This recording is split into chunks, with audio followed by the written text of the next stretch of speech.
بسم الله. Liekam Persiar, Sie wollen rechts abbiegen. Worauf müssen Sie sich einstellen? أتو ليردا دەتەوێت پێچ بکەیتەوە بۆ دەسەڕاستی خۆت بۆ دەسەڕاستی خۆت پێچ دەکەیتەوە کەواتە خۆت بۆ شتێکی ئامادە دەکەیت. حاڵەتەکەمان چییە؟ ئێلکاوێکمان لە پێشە کەسی پیادەشمان هەیە و پاسکلێکیشمان لە پێشە. ئایا ئەمە لێرکوانە کامە وەڵامان هەڵدەبژێرین؟ یەکەم دەڵێت Der Fußgänger konnte den LKW vorbeilassen und dann vor mir die Fahrbahn überqueren. ئەو کەسە پیادەیە دەکرێتن کەوا ئێلکاڤیەکەی ئیزم بداتن پێچ بکاتەوە ئێلکاڤیەکە پاشان لە پێشە من بێتن لە جادەکەی پەرتەوە. ئەوە حاڵەتی یەکەم. حاڵەتی دووەم دەڵێت Der LKW wird anhalten. ئێلکاڤیەکە ڕادەوەستیتن. ئایا ئەوەش ڕاستە؟ سێم حاڵەت دەڵێتن Nach dem Abbiegen des LKWs könnten Fußgänger von der gegenüberliegenden Straßenseite kommen. دوای ئەوەی کەوا ئێلکاڤیەکەش پێچی کردەوە بۆ دەسەڕاستی خۆی دەکرێت کەسی پیادا بیت کە لەو بەری جادەیە بێوێتن بپەڕیتەوە بۆ بەرەکەی تر. کەواتە لەو سێ وەڵامەی کامەی بەڕاست دەزانن؟ کامەی بەڕاست دەزانن؟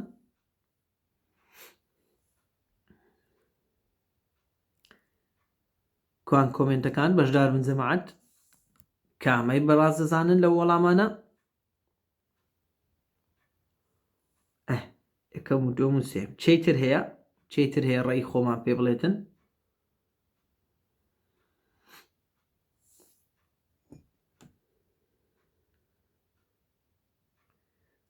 بەهەرحاڵ لێرەدا خوشکە دوعاش نووسیتی یەکەم و دووەم و سێمی هەر سێکی ڕاست. دەستان خۆش بیت. هەر سێکی لێرەدا ڕاستە. ئەمە خۆمان بۆ ئەو حاڵتانە ئامادە دەکەین. لە مێشی خۆماندا دەڵێن لاوانەیە ئەو کەسە ئێلکاڤیەکەی ئیزم بداتن پێچ بکاتەوە ئەوجا لە پێشەمە بڕواتن لە زاری پەرتەوە. ئەوە هەیە لە مێشی خۆمە حسابی بۆ دەکەم. ئۆکەی لە مێشی خۆم لێکدانەوەی بۆ دەکەم. کەواتە یەکەم ڕاستە. دووەم لاوانەی ئێلکاڤیەکە بوەستیتن کابرا ئیزنی نەداتن ئێلکاڤیەکە ناچار ئەو کاتی بوەستیتن ئەگەر ئەو شەخصە بپەرتەوە لە جادەی. سێم حاڵەتیش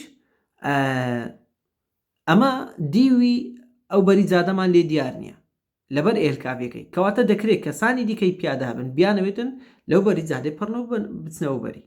بۆیە هەر سێک وەڵام لێرەدا ڕاستە. دەستان خۆش بێ. پرسیاری دواتر پێمان دەڵێت Warum müssen Sie auf diese Straße besonders aufmerksam fahren? ئەو فەرعەمان هەیە باشە ئەو وێنەیەمان هەیە لەبەرسێ لەسەر ئەو ڕێگای زۆر بەتایبەت دەبێت وریابین بە وریاییەوە دەبێت لێ بخڕین. ئۆکەی دێمە سەر پرسیارەکان وەڵامەکان. یەکەم weil die Fahrbahnüberfläche uneben und unterschiedlich gräfig ist. لەبەر ئەوەی ڕەوتی ڕێگاکە نایەکسانە و هەروەها لە ڕووی ئەو مادانە بۆ نمونە بەردی هەیە سەبەی هەیە سکەی هەیە لەو حاڵتانە تایە یەکگرتنی تایە لەگەڵ ئەو زۆرە مادەی جیاوازە باشە unterschiedlich gräfig ist. ئەوە حاڵەتی یەکەم. دووەم weil das Fahren auf den Schienen gefährlich ist. لەبەر ئەوەی لێخوڕین لەسەر سکەی مەترسیدارە. سێمیان weil eine Straßenbahn entgegenkommen könnte و دەکرێتن شتراسنبانێک لە بەرامبەرەوە بێتن. کەواتە لەو سێ وەڵامەی کامەی بەڕاست دەزانن. دەرێ لایڤەکە دەوەستیتن نازانم لەکنە من شەبەکە باشە تا ئێستا حاڵەتەکە باشە جەماعەت چۆنە پێم برێن ئەگەر لایڤەکە دەوەستیتن باشە. یەکەم و دووەم و سێیەم چیتر کامە وەڵامتان پێ ڕاستە لێرەدا هەر سێک وەڵام لێرەدا ڕاستن باشە. weil die Fahrbahnüberfläche uneben und unterschiedlich gräfig ist, weil das Fahren auf den Schienen gefährlich ist و هەروەها weil eine Straßenbahn entgegenkommen könnte. هەر سێک حاڵەتمان لێرەدا ڕاستن. دەستان خۆشبی ئەوە وەڵامە ڕاستەکان. پرسیاری دواتر ڤیدیۆیەکمان هەیە تەمەشای ڤیدیۆکەی بکەن جەماعەت لایکی شاشە بکەن خوشک و برای زیاتر داخل بن سوودمان لێ ببینن دیقەت بدەن. ئەمە گەیشتنە چێ لێرەدا گەیشتنە سکەی قیتاری باشە تەمەشاکەن لەو حاڵەتەی ئەمە شتێکی تایبەتمان هەیە لێرەدا سکەی قیتارە لە دوای سکەی قیتاری ئۆتۆمبیلە کاتیە بەرەو ئاڕاستیمە دێتن باشە گیگن فێکەیە پاسکلێکی لە پێشە و ئیشاری پێدەکا دەوێت بە پێش پاسکلەکەی بکەویتەوە ئۆکەی دەوێتن بە پێشی بکەیتەوە دەڵێن دەوەستیتن جەماعەت دەڵێتن لایڤەکە دەوەستیت با ئەمن مادەم وایفای بکەمەوە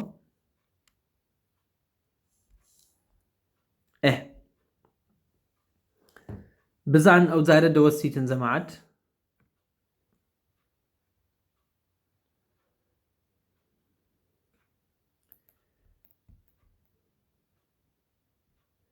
زۆر دەوەستیت یەک دقە چاوەڕێ بکەن ئەوە ڤیلانی وەرگرت بزانین ڤیلانەکەی چۆنە ئێستا ئێستا باشەوە نییە ئێستا دەبی باش بیت جەماعەت زۆر چاکە چکە من نقطەی کەسکم پیشاندرایەوە لێرەدا worauf stellen Sie sich in dieser Situation ein لەو حاڵەتەی ئەو وێنەی کە پیشانمدان خۆت بۆ چ شتێکی ئامادە دەکەیت باشە لەو حاڵەتەی کە ئێستا لە پێش چاومانە خۆمان بۆ چ شتێکی ئامادە دەکەیت Die entgegenkommende PKW wird jetzt überholen, ohne die Straßenmitte zu überfahren. ئەو سیارەی کە لە بەرامبەرمان دێتن ئێستا بە پێش ئەو پاسکلەی دەکەویتەوە بەڵام بێ ئەوەی کەوا ئەو هێڵەی ناوەڕاست ببەزێنیتن ئەوە حاڵەتی یەکەم حاڵەتی دووەم Die entgegenkommende PKW wird jetzt ausscheren und die Straßenmitte überfahren. ئەو ئۆتۆمبیلەی کە لە بەرامبەرمان دێتن ئێستا لا دەدات و هەروەها سایدی ناوەڕاست دەبەزێنیتن بەو مانای کە بە پێش ئەو پاسکل سوارەی دەکەویتەوە سێم حاڵەت کە خۆمانی بۆ ئامادە بکەین Der entgegenkommende PKW wird jetzt abbremsen und die Straßenmitte nicht überfahren. دەڵێتن ئەو ئۆتۆمبیلە ئێستا ئیستاپی دەکات و هەروەها سایدی هێڵکاری ناوەڕاست ئەو هێڵەی کە لە ناوەڕاستە هەمانە نایبەزێنیتن بۆیە لێرەدا دەستان خۆش بیتن بەس وەڵامی دووەم ڕاستە وەکۆی زۆری نەتان نووسیتانە بەس وەڵامی دووەم لێرەدا ڕاستە جەماعەت لایکی شاشە بکەن شەیری لایڤەکەی بکەن بۆی خوشکوبرایی زیاتر سوودمەند بن باشە خوشکوبرای زیاتر بێن داخل بن تکایە لایکەکەی لەبیر مەکەن بەردەوام بن یاڵا چینە سەر پرسیاری دواتر ڤایتە ئۆ پرسیارە زۆر دوور و درێژە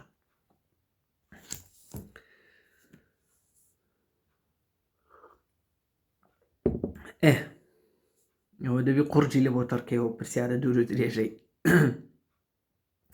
Sie wollen eine landwirtschaftliche Zugmaschine mit nach hinten hinausragendem Anbaugerät überholen. Was ist zu beachten? Atu دەتەوێتن landwirtschaftliche Zugmaschine واتە بۆ نمونە ئۆتۆمبیلێکی کوشت و کاڵی نمونەی بە تراکتۆرێکی بینینەوە ئۆکەی بەڵام mit nach hinten hinausragendem Anbaugerät واتە ئەو تراکتۆرە گریمان ئەو ئۆتۆمبیلە کوشت و کاڵیە جیهازێک ئەجیزەیەکی لە دوای خۆ ڕاجشایە زەخمە گەورەیە ئەجیزە کێڵانیە ئیجۆتیە ئینازانم ئەوڕشاندنیە ئیشچاندنیە ئیشدورینەیە هەر حاڵەتێک بیتن مهم ئەمە ئۆتۆمبیلێکی کشت و کاڵیمان لە پێشە بەو شێوازە شتێکی لە دوو خۆڕادەچێشی جیهازەکە ئەجیزەیەکە ئەمە دەمانەوێتن بە پێشی بکەوینەوە زیڤۆلن überholen دەتەوێت بە پێشی بکەیتەوە کەواتە was ist zu beachten دەبێت ئاگاداری چ بین ئەو کاتێک کە بمانوێت بە پێشی بکەوینەوە ئاگاداری چ دەبین یەکەم Zugmaschinen können wegen ihrer niedrigen Geschwindigkeit immer gefahrlos überholt werden. حاڵەتی یەکەم دەرێتن ئەو جۆرە ئۆتۆمبیلانە بەهۆی ئەوەی کە خێراییان کەمە هەموو کات دەتوانین بە بێ مەترسی بە پێشیان کەوینەوە ئایا دەتوانین باشە دووەم beim Abbiegen kann das Anbaugerät ausschwenken. کاتێککە پێش دەکاتەوە ئەو جیهازە ئەو بۆ نمونە دەستگای کە لە دوو خۆڕاکیشایە دەکڵێت ئاڵشوێنکنی بکات مەبەستی چی لە ئاڵشوێنکن مەبەستی ئەوەیە کە بۆ نمونە سایدی بەرامبەر ببەزێنیتن لە سایدی خۆی دەربچیت بۆ قەبارەی گەورەیە ئەسیا لۆگیش ئۆکەی کەواتە سێم حاڵەت Die hintere Beleuchtung kann stark verschmutzt oder verdeckt sein, sodass eingeschaltete Blinkleuchter schlecht oder gar nicht zu sehen sind. واتە لێرەدا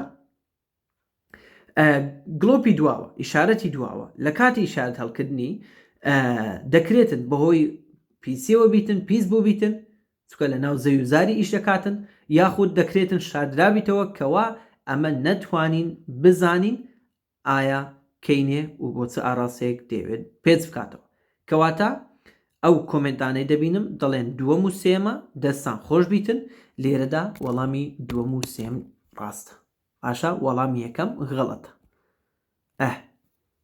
پرسیاری دواتر دەی جەماعەت لایکەن با لایکی شاشە بڕواتن هەل بەر لەوەی دەست بە ئەوەی دابگرم ڤیدیۆکەی هەڵبکەم تەمەشاکەن لە سەرتای ڤیدیۆکەی دوو هێمامان هەیە خێرایی سنوودارکراوە 50 کیلۆمتر لە کاتژمێرێکدا بۆ پێش دەڵێ باوشتێلە هەیە پێ دەڵێت چێ پێ دەڵێ باوشتێلە هەیە کەواتە با تەمەشاکەین ڤیدیۆ شتارتن لە دەرەوەی شاری باشە لە دەرەوەی شاری لانشتخاسەیە تەمەشا بکەن باوشتێلە هەیە لەسەر جادەی جادە تامیل دەکرێتەوە پێمان دەرێت سایدی بگۆڕە ئەو ئۆتۆمبیلە پێشمان ئیشارەتی پێکرد ڕۆیشت ئێستا ئەمە هیچمان لێ دیار نییە بەس دواوەی ئەو ئۆتۆمبیلە و باوشتێلەکەمان لێ دیارە بابزانین لەو حاڵەتەی zur Aufgabenstellung wie sollten Sie sich jetzt verhalten پێویستە ئێستا چۆن هەڵس و کەوت بکەیت لەو حاڵەتەیدا چۆن پێویستە هەڵس و کەوت بکەیت یەکەم Ich fahre weiter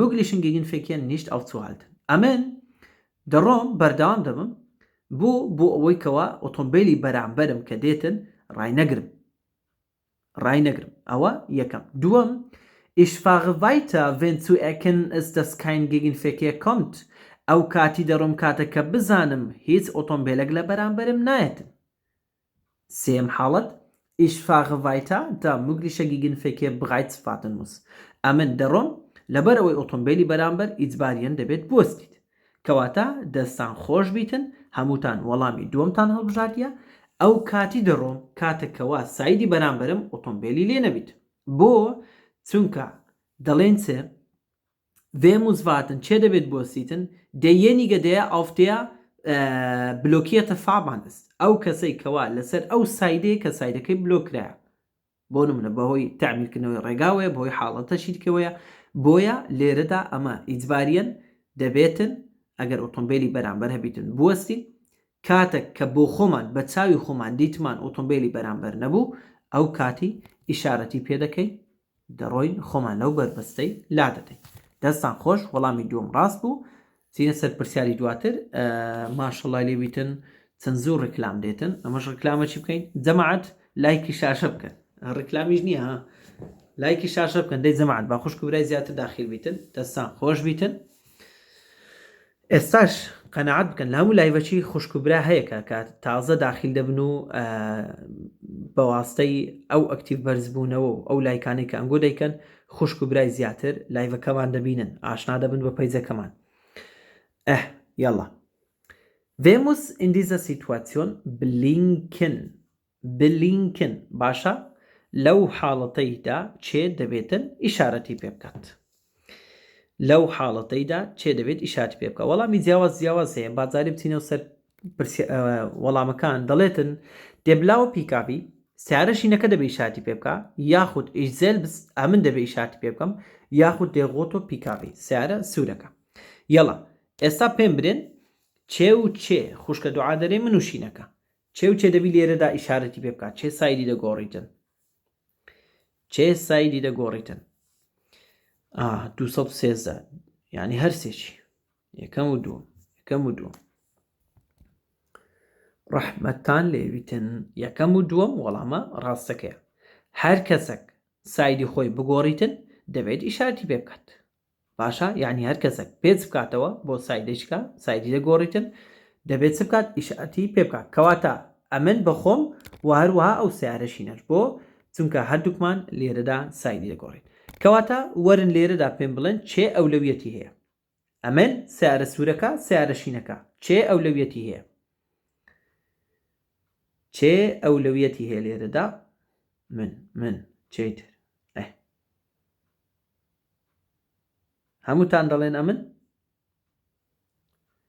ئەس کاک ئەمۆ دەڵێتن ئەس زۆر باشە ئەولەویەت ئەمن هەیتم دەستان خۆش بیتن ئەدی دووەم کەس چێ دەڕوات لەو حاڵەتەی لە سیارە سوورەکە و سیارە شینەکەی دووەم کەس چێ دەڕوات جەماعەت دوای ئەوەی ئەمن تێپەڕیم لەو دوانە لەو شین و سۆرەی چێ دەڕوات شین سوور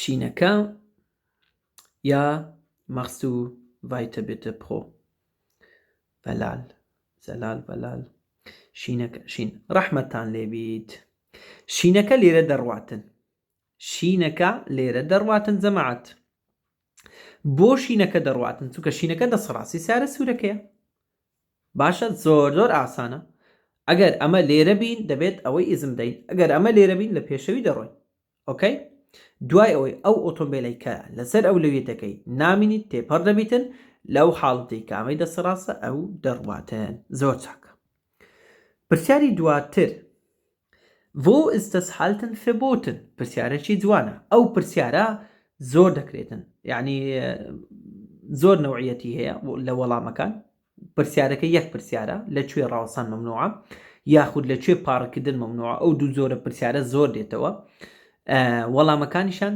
جیاوازن ئۆکەی کەواتە لەکوێ ڕاوەستان verbotenە قەدەغەیە یەکەم Auf Fußgänger überwegen sowie bis zu 5 Meter davor. لەسەر ڕێگای پیادە هاتە 5 مەتریش پێش ڕێگا پیادەکە واتە 5 مەتر پێش ڕێگا پیادەکە و سەر ڕێگا پیادەکەی لەو مەسافەی مەمنوعە دوم unmittelbar hinter Fußgänger überwegen ڕاستەوخۆ دوای ڕێگای پیادەکە یاخود über Schachtdekeln Schachtdekeln واتە گوتمان سەرمەنهۆڵ ڕاوەستان لەسەر سەرمەنهۆڵی ئایا مەمنوعە بە مەمنوعی دەزانن کەواتە لەو سێ وەڵامەی کامێ ڕاستە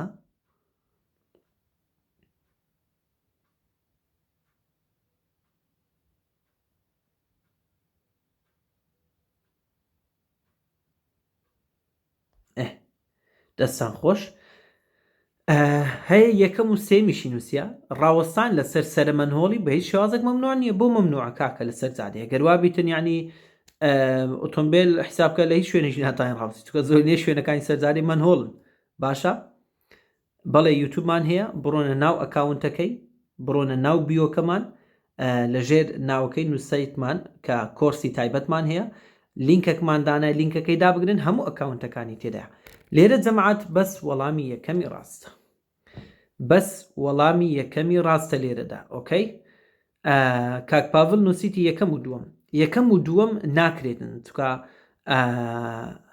لە دوای ڕێگای پیادا کە تێپەڕبووی لە بۆ تەیە ڕابۆسی لە بۆ تەیە پێش بکەویەوە و لە بۆشتەیە پارک بکەیت بەڵام لە پێشی ڕێگاکەی هەتا 5 مەتری لە بۆت نییە هەرسێک حاڵەت زۆر چاکە باشە من سەیرم پێ دێ 53 نەفەری لێیە بۆ لایک ناکەن خۆ 50 کەی دەکات وڵای ئەوتە جەماعەت کاکە لۆ لایک ناکەم برام خوشی من برای بەڕێزم لۆ لایک ناکەن وەکو گوتم بەخوای نازانم بەهەرحاڵ لاوانەیە شتەکە کۆسن لۆزە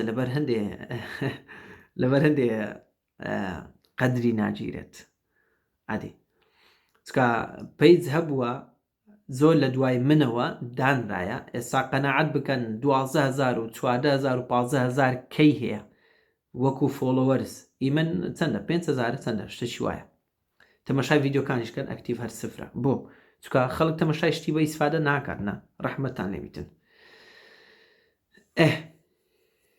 ئەی دەست خۆشبی کاکێ من سپاس دەکەم وەڵا برام سپاس کاکەرم کاکێ من دەرێتن وەکەوە وایە یا مەها لێ بدەم وەکو کاکێ منی بم کاکە یا مەهای لێمەدەن سازی لێ بدەن باشە دەستان خۆش بیتن یەڵا بەخوای لە بۆ خۆتانە خوشک و برایان بەخوای ئەمن یعنی ئەوەی کە لێرکانەیە بە خۆشتان دەزانن وەڵا هیچ زەرەر بۆ هیچ کەسێکی نەبووە هەتا وەکو ڕیپۆرتمان لێ بدرێتن بەهەرحاڵ ئیتر ئەوەشی کە لێ دەداتن ئەوە هەموو جاریش گوتیتم دیارە بازاڕیمان نێهێشتیە یاخود دیارە شتەشی دیکەی حاڵەتەکی شخصی تایبەتی هەیە لەگەڵە منەگەنا لۆ ڕیپۆرتمان لێ دەداتن سڵاو لێوی خوشکی بەڕێزم بەخێر بێ یەڵا پرسیاری دواتر